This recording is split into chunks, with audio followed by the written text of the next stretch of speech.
السلام علیکم ناظرین، میں محمد مزمل، آپ دیکھ رہے ہیں میرا digital plate form the nation point. السلام علیکم ناظرین، میں محمد مزمل، آپ دیکھ رہے ہیں میرا digital plate form the nation point.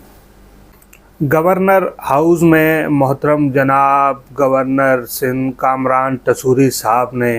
ایک میلاد کا پروگرام رکھا۔ گورنر ہاؤس میں میلاد ہوا، اس میں متحدہ قومی موومنٹ پاکستان کے بیشتر جو لوگ تھے ان کو بلایا گیا، ان کو مدعو کیا گیا۔ اب بنتا بھی ہے ان کا میلاد کرنا، ان کا دعائیں مانگنا، کیونکہ انہوں نے متحدہ قومی موومنٹ کا بیڑا غرق کر دیا ہے اور اس میں مزید دھڑے بندیاں ہمیں سامنے نظر آ رہی ہیں۔ جب سے کامران ٹسوری کو ایک ڈپٹی کنوینر کے طور پہ متحدہ میں آنا، ایم کیو ایم میں آنا، پھر اس کے بعد اچانک سے گورنر بن جانا، حالانکہ یہ کوئی اچانک نہیں ہوا، یہ متحدہ قومی موومنٹ کے جو کنوینر ہے خالد مقبول صدیقی صاحب، انہوں نے فرمایا کہ ہم نے کچھ نام صدر پاکستان کو سجیسٹ کیے تھے، جن میں سے ایک نام کامران ٹسوری صاحب کا بھی تھا، تو صدر پاکستان نے سب ناموں کو چھوڑ کے اس نام کو سلیکٹ کیا۔ اور جب صدر پاکستان سے پوچھا گیا تو صدر پاکستان نے کہا مجھے ایم کیو ایم کی طرف سے ایک ہی نام آیا تھا، وہ تھا محترم جناب کامران ٹسوری صاحب کا، جو مجھے ایک آیا تو میں نے ایک کا ہی سلیکٹ کر لیا، اور وہ اب ہمارے گورنر آف سندھ ہیں۔ تو بات کرتے ہیں جو میلاد ہوا، میلاد کے بعد رابطہ کمیٹی کا اجلاس بلایا گیا گورنر ہاؤس سندھ میں، اس میں خالد مقبول صدیقی دوسرے عہدیداران شریک ہوئے، مگر اس میں جو ڈپٹی کنوینر ہیں عامر خان صاحب شریک نہ ہو پائے، شریک نہیں ہوئے۔ جب ان سے پوچھا گیا کہ اس اجلاس میں عامر خان کیوں نہیں آئے، تو انہوں نے کہا کہ عامر خان کو ہم نے بول دیا تھا، بتا دیا تھا کہ یہاں اجلاس بلایا گیا ہے جو ابھی حالیہ الیکشن کے معاملات پہ ڈسکس کرنے کے لیے، جو آگے ضمنی الیکشن میں تو تاریخی شکست ہوئی ایم کیو ایم کو، اور اس کے بعد جب اب بلدیاتی الیکشن ہونے جا رہے ہیں، اس کے لیے جو رابطہ کمیٹی کا اجلاس بلایا گیا تھا گورنر ہاؤس میں، تو عامر خان شریک نہیں ہوئے۔ عامر خان سے جب یہ پوچھا گیا کہ آپ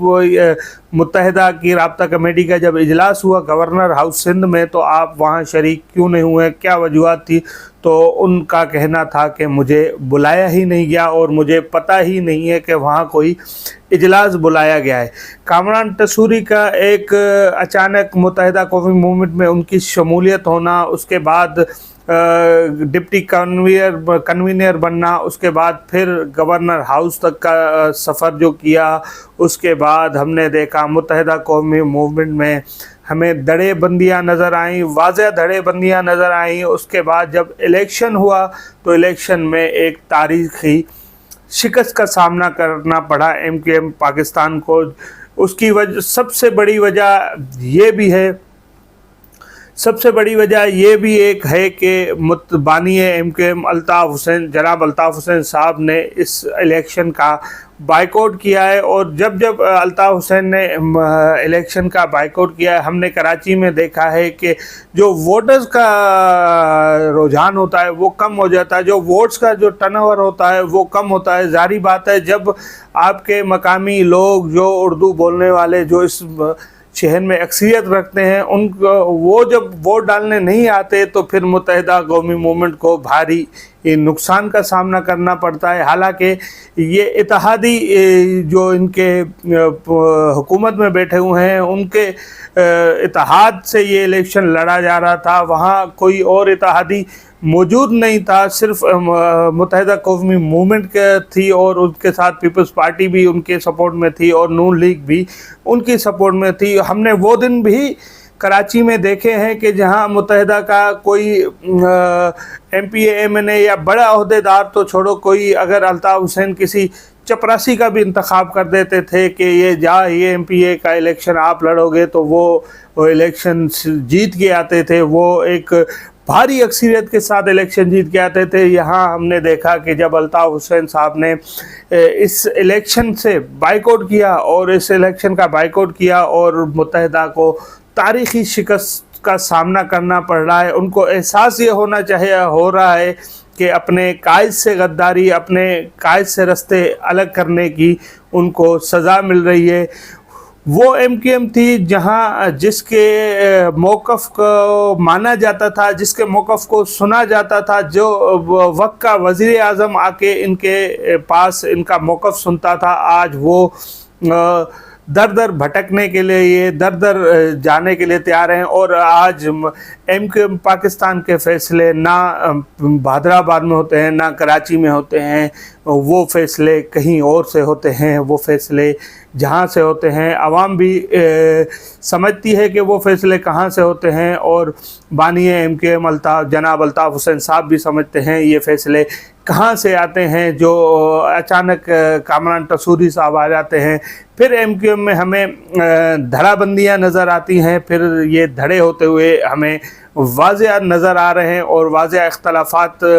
अब खुल के सामने मज़ीद इख्तलाफात आ रहे हैं। और गवर्नर साहब से बेशतर पार्टी के जो ओहदेदारान हैं वो कामरान टसूरी को नापसंद करते हैं, कामरान टसूरी से ख़ासे इख्तलाफ रखते हैं। तो आज वो चीज़ें खुल के धीरे धीरे सामने आ रही हैं। जो हमने जो कुछ दिन पहले जो लग रहा था कि अब MQM का जो सुनहरा दौर आएगा, शहदा का कब्रिस्तान खोला गया, कुछ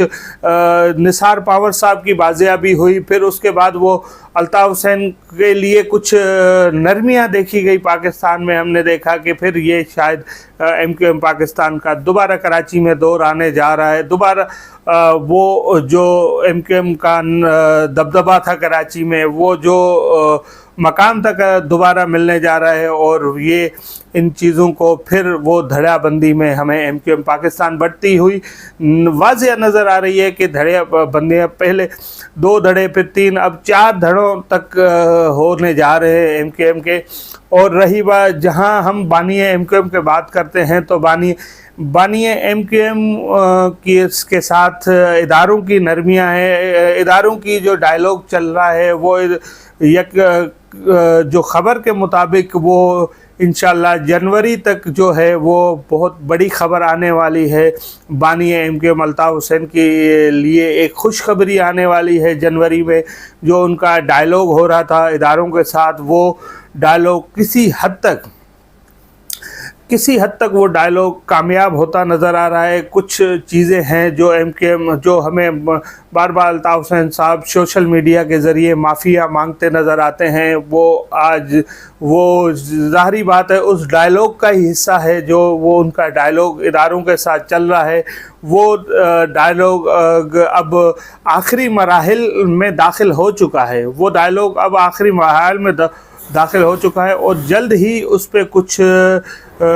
जो है उसका हतमी राय आएगी इदारों की तरफ से, और इदारे उसका फ़ैसला करेंगे। और जनवरी तक